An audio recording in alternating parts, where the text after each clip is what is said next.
This is an iPhone 16e. And if you don't follow my YouTube channel, you don't know that I've switched from my iPhone 16 Pro Max to my iPhone 16e. Yes, I've bought Apple's cheapest iPhone so I can try it out and tell you guys if it's worth it to buy or not. This costed me $600, $599. Completely deep-based storage iPhone 16e. And these are my first 24-hour impressions. Drop a like down below, subscribe to the channel, let's get started. I've been using the iPhone SE for about 24 hours now, and I gotta say, I'm very well surprised.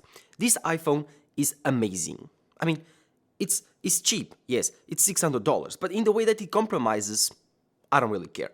I've been using it for 24 hours, and lots of YouTubers are saying, oh, it's a bad deal, it's not a great iPhone. Well, I normally use an iPhone 16 Pro Max, and in the last 24 hours, I have not missed that phone. For whatever I do in every single day stuff, I don't notice the difference. Yes, I noticed the 120Hz. Yes, I noticed the smaller display. But other than that, it's a simple iPhone. It's iOS. All the things that I can do on the iPhone 16 Pro Max, I can do here, with some shortcomings, especially on the display quality, but mainly on the camera quality. Yes, other than that, this is a normal iPhone, and I think it's a great option. This is a 6.1-inch display, but in your hand feels very, very small.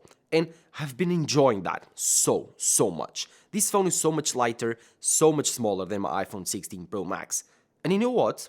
I think in just 24 hours, I'm now convinced that whenever Apple launches the iPhone 17 Pro, I will buy the smaller model, not the bigger one. Because it's so small, so compact. I mean, I love how small this iPhone is. Just look at it. So small. And the aluminum frames on this iPhone make it much lighter than the iPhone 16 Pro Max. So in the last 24 hours, it has been so refreshing to have a smaller and lighter phone in your pocket. It takes less space, it's less heavy and less bulkier. And in so, it feels like it's a smaller burden in your pocket. Oh, one thing that I also loved, and I was not expecting to, is the aluminum frame's texture and look. I mean, by looking at it, it just looks different, just feels different. And it's actually, it's cool, because I'm used to having my titanium frames on my iPhone 16 Pro Max, and at the beginning they look cool and they feel cool in the hand, but then you get tired and yeah, having a refreshing look and having aluminum, which is also a cool thing to have, feels different in your hand if you are not using a case. Otherwise, I'm using a case. I have this case from Amazon. It's just a cheap case from Amazon. Feels good, works great. I have put a screen protector on it, so it's completely my device, my everyday device. So yeah, I've switched everything to this phone. And the battery life is also been great. I've only used it for like one day, but I ended up last day, which was yesterday, with 56%. And I used the phone throughout the whole day, normally, just like I do with my iPhone 16 Pro Max. And finished off the day with 56% while the phone is still calibrating the battery, still installing some stuff from switching phones. You know, the beginning, the first week is always the worst week in terms of battery life. But it's now 2:30 p.m. and I've been using this phone since 9 a.m. or so, and it still has 80% of battery. And I've done a lot of stuff. I've used it for class, messaging, photos, YouTube, watched some YouTube. If I go into my battery report, I can check it here, but if I go into my battery report, currently I have 4 hours and 17 minutes of screen on time. That's a bit too much, but I do have it. And oh well, I have 17% on Instagram. Oh yeah, it's 2 hours screen off, so it's 2 hours of, yeah, that's a lot, but I still have 80%, insane. So yeah, battery life on the iPhone 16 is great. I think I've charged it through the middle, so I went to bed a bit late. It was 2 p.m. or 2 a.m., sorry. So if I check here on the report, you can see it's 30 minutes, then plus 14, plus 14, plus 30, plus 28, plus 7. That's around 2 hours of screen on time for 20% of battery. So throughout the whole day, which I've charged through the middle, as you can see there, but with all of that, I had around 4 hours of screen on time. And if you check the other day, I had like, let me see, last 3 days, I had used 80% of battery here with 3 hours and a half of screen on time. So around 4 hours and a half of screen on time for me. That's a lot. For you, well, I don't know if that's a lot too, but I love it. Also have the widgets, also have all the things that I need now, completely configured. As you can see, the display has space for everything, and it's a big, big display. I mean, I don't know if you can see it, but it's a big display compared to my face.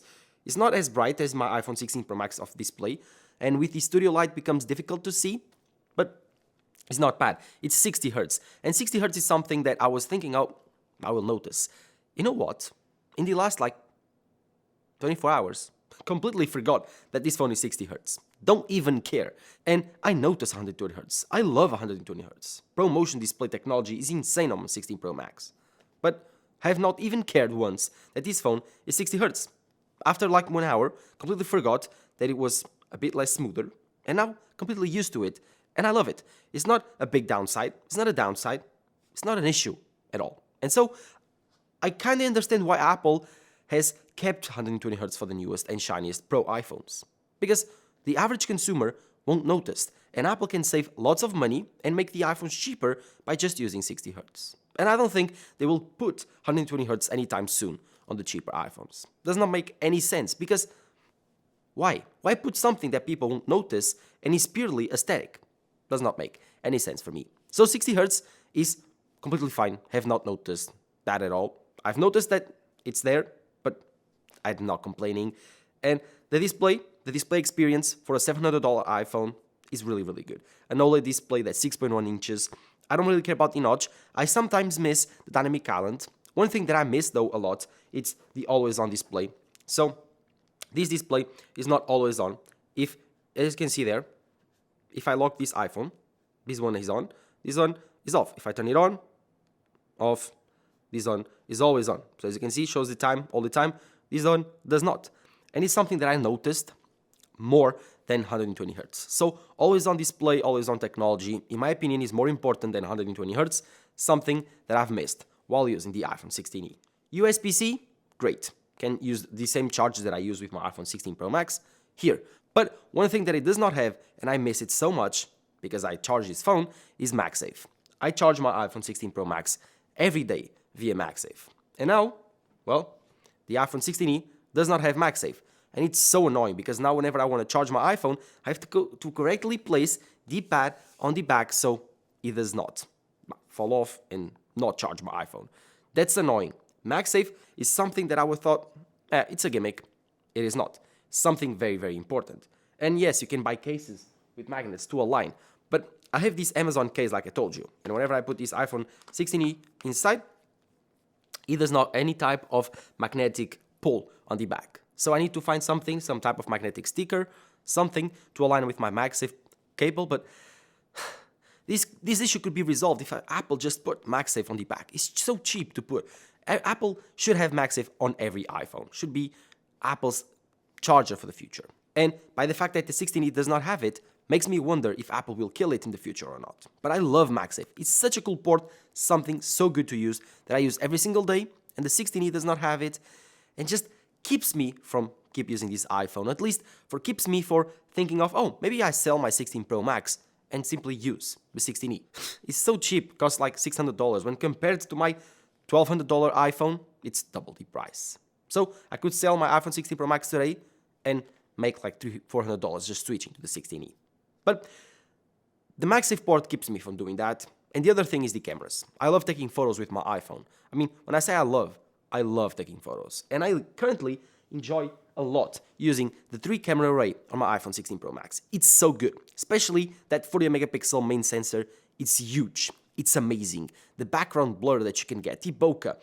The photos look like from a mirrorless camera.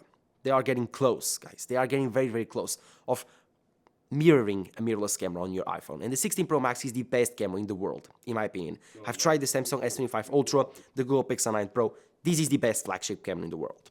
And the 16e has a good camera too, but it's also a single camera array. So it only has one main 40 megapixel sensor. But this 40 megapixel sensor, although it's sharp, is way smaller than the iPhone 16 Pro Max. And you notice it when you are taking photos. Yes, it gives you that smartphone look, while the iPhone 16 Pro Max almost replicates a mirrorless camera look. And of course you have the other lenses, you have the telephoto and the ultra-wide, something that you cannot have on the iPhone 16e.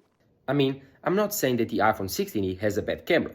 No, this is the iPhone 16e recording at the front camera with 4K 30 frames per second. And this is the iPhone 16 Pro Max recording at 4K 30 frames per second with the front camera. And this is the iPhone 16e recording with the back camera, the 40 megapixel camera in the back at 4K 30 frames per second. Let me know in the comments below what you think. And this is the iPhone 16 Pro Max recording at 4K 30 frames per second with the back camera, the 40 megapixel back camera. Let me know in the comments below if you notice any difference between these two phones. So if you love taking photos, if you love taking videos, I would advise you to go for a used iPhone 15 Pro or try to find other options in the market or pay the extra price for the 16 Pro or Pro Max. The 16e for camera lovers is not your best bet. It does not have an ultra-wide camera.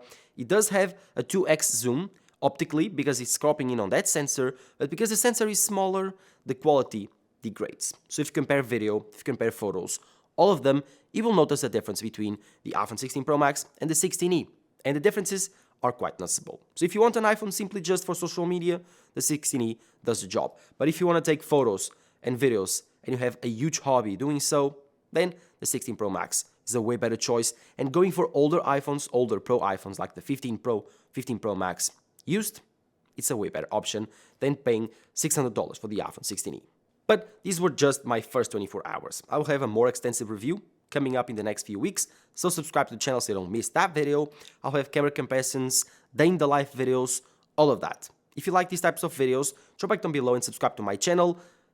Thank you guys for reaching 6,000 subscribers. Insane. 6,000 subscribers. Crazy. The goal now is reaching 10. Thank you guys for watching. Drop a like down below again. Subscribe to the channel. These were my first impressions of the iPhone 16e.